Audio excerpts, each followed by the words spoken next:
All right, class. 1.4, measure and classify angles. So the first thing, an angle is formed by two rays with a common endpoint. So if I have a ray and another ray, and they have a common endpoint, they form an angle.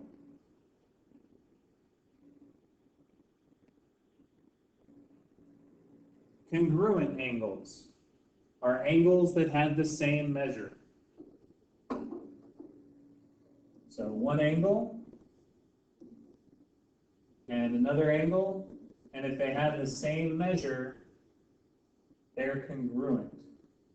And just like our line segment with congruent line segments had a little tick mark showing that they were congruent, our angles are going to have a little arc showing that they're congruent.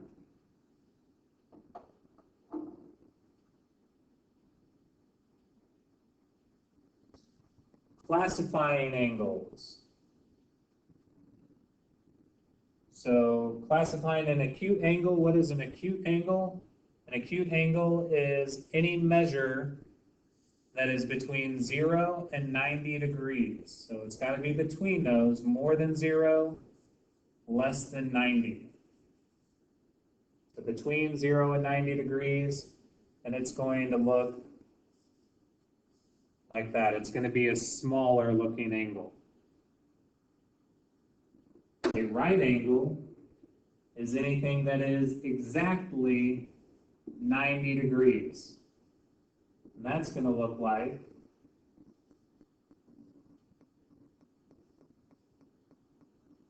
that. It'll have a square in that corner showing that it is a right angle. Or if you find out that an angle is 90 degrees, you can show that by that little square. Obtuse angles are more than 90 degrees, but less than 180 degrees. So between 90 and 180. Between 90 degrees and 180 degrees. And those are going to look like this. So you can see it looks like it's more than that right angle. It opens up big and wide, where an acute angle closes in. And then a straight angle is just a straight line.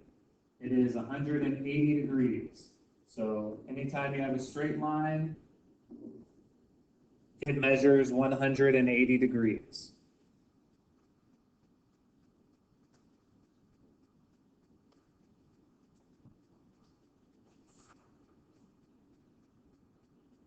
The angle addition postulate states the measure of angle ABC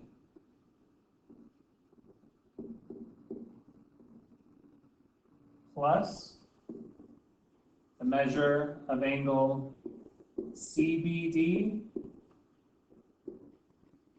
equals the measure of angle ABD.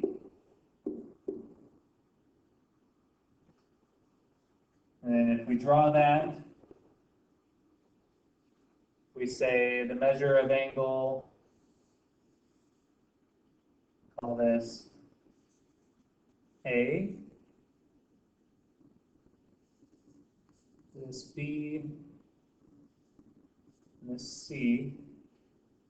We're saying the measure of angle ABC plus the measure of angle CBD, and we'll have D here. So adding those two,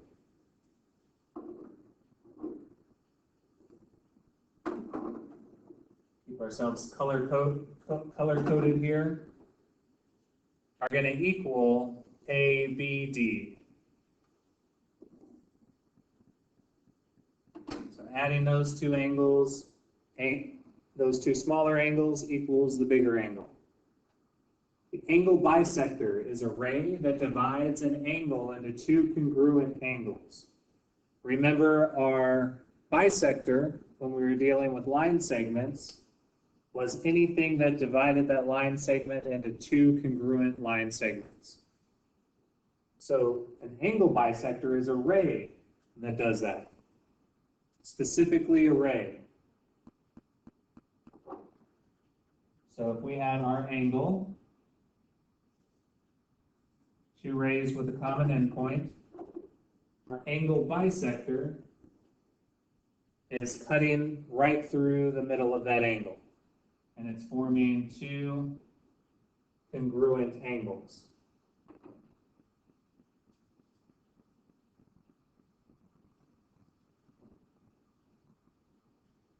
All right, number one, we need to name all angles in the diagram at the right.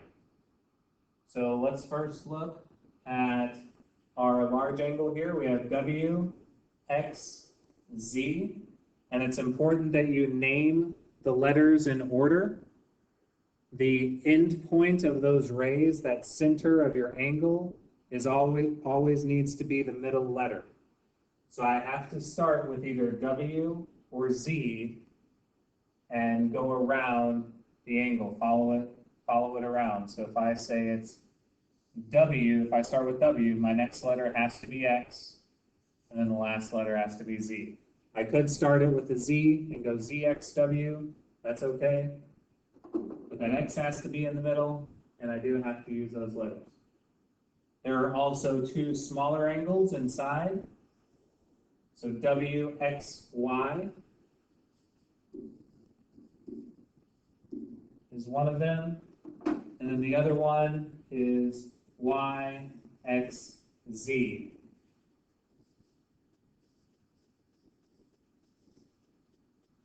So our three angles, WXZ, WXY, and YXZ. Notice the X, because it's the end point of all of those rays, is always that middle letter in this case. All right, number two, we need to find the measure of these three angles. We have a protractor here to help us. So let's look at the first one, angle JHL. So here's J down here at the bottom right. We're going to H and then up through L. So we will always start using that base, the bottom part of the protractor that GHJ is along. That'll help us. And then we're going to use on the right here, measuring, looking up this direction, starting at 0. So we have two rows of numbers here.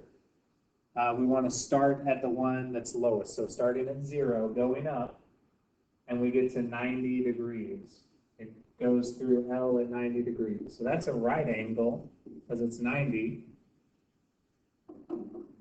Now our other angle doesn't touch the base or doesn't lay on the base. So KHL is here.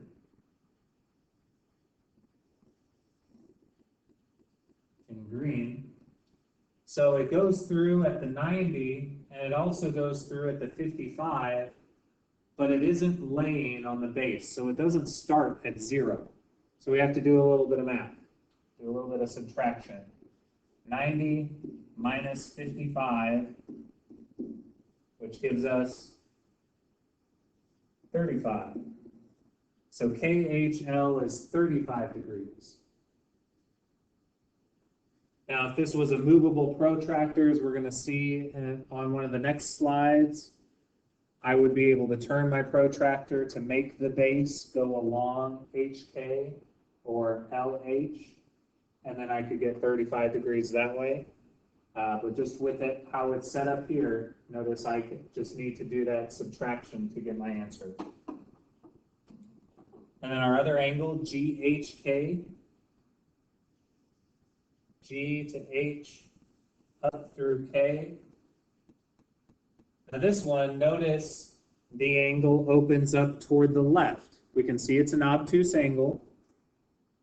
It opens more than 90 degrees, so we should expect to see more than 90 degrees. So that should tell you, even though it's going through the 55 on that inner arc, we want that bigger number, the 125, since we're actually starting over here on the other side and measuring toward the right. So it's going to be 125 degrees.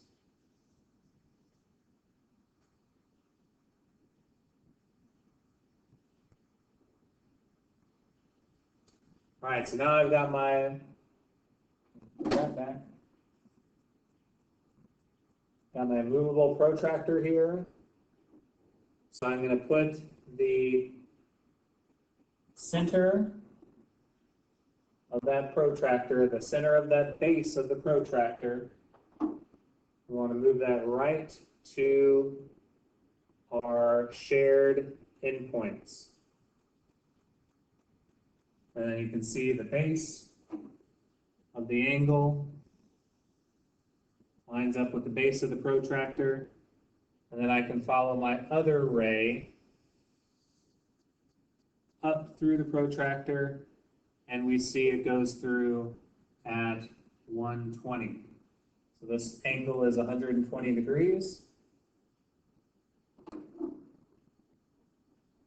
And if we move the protractor over to the next angle, put that cross section right on my dot. You can see I've got the one line of the angle matched up with the base of the protractor. And then I can follow that other line or the other ray up through, and I drew that really poorly, but it goes right through 55. 55 degrees. You will have on your homework a couple angles that you need to measure with a protractor. There is a protractor in the Schoology assignment that you can use and move around. You'll need to use that. And that should be a little icon off to the right in your assignment. Right here, we're told that ray KM, so that's this ray right here in the middle, is the angle bisector of LKN. So they're telling us that it is splitting this larger angle into two congruent angles. So even though this doesn't really look like those angles should be congruent, they're telling us that it is the bisector, so we're going to take their word for it and solve this as if they are. So here you would not be able to take a protractor to it and measure the angles to get your answer.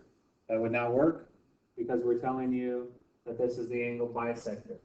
So if those two angles are congruent, we need to solve for x first. So we can say 2x plus 10 equals 4x minus 3. And then we just need to get x by itself. So I might subtract 2x on both sides. Those would cancel. And I can add 3 to both sides. 3 is canceled there.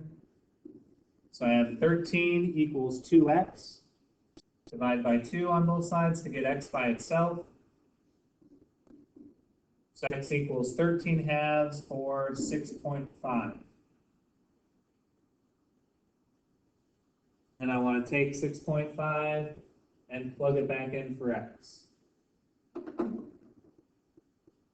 So 2 times 6.5 plus 10. 2 times 6.5, that gives us 13. 13 plus 10 gives us 23. So the measure of angle LKM is 23 degrees.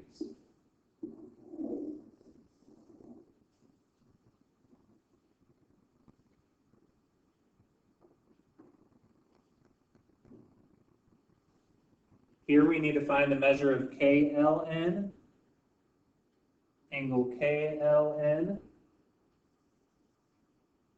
That's this larger angle. So it's going to be obtuse. It's going to be more than 180 degrees. So we need to make sure our answer is more than 100, or sorry, less than 180, more than 90 degrees. So notice that they both lay on that line. Both angles lay on that line. And a straight line is 180 degrees. So both of these angles need to add up to 180 degrees. It's what we call a linear pair. So 10x, that's fine. 10x minus 5 plus 4x plus 3 equals 180. So then combine your like terms. So 10x and 4x, add those together. That gives me 14x. And then negative 5 plus 3 is negative 2 equals 180. Add 2 to both sides. Gives me 14x equals 182. Divide by 14. And x equals 13. And we're going to take 13, plug it back in for x.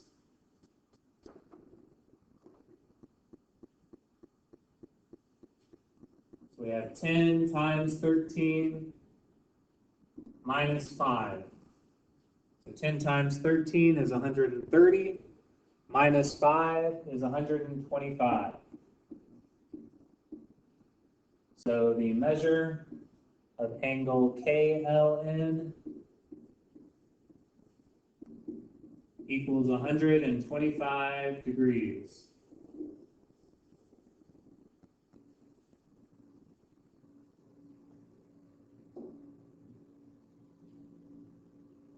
Here we need to find the measure of angle EFH. EFH is what we're looking for, the blue angle. We see that EFH is 2x plus 2, and then the other angle is x plus 1. But EFG, the large angle, is 90 degrees. It has that little red square, that little box in the corner. That means it's a right angle, so it equals 90 degrees. So similar to how we added up the previous two angles and set them equal to 180, this time we can add those two angles together and set them equal to 90. So we have 2x plus 2 plus x plus 1 equals 90 degrees, or equals 90. Combine your like terms. 2x plus x gives me 3x. 2 plus 1 gives me 3, equals 90. Subtract 3 gives me 3x equals 87. Divide by 3. And x equals 29. Take 29, plug it in for x.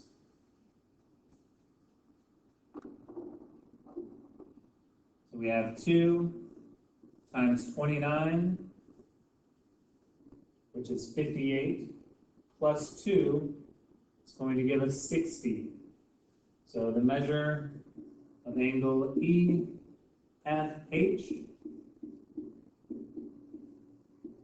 equals 60 degrees.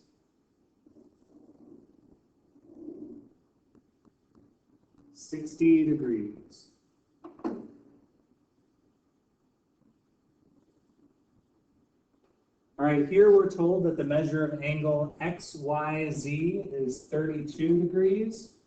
So let's look at where XYZ is. X to Y to Z. All right, so that's the big angle. We know the big angle is 32 degrees. Now we need to know the measure of x, y, w. So we're looking for one of the smaller angles. We see the little red arcs. Those are telling us that those two angles are congruent. So we know whatever WYZ is the same as XYW. Both of those two smaller ones are the same. So if we know the larger one is 32 degrees, the other two are the same, we can just divide by 2. 32 divided by 2 is 16. So the measure of angle XYW is 16 degrees.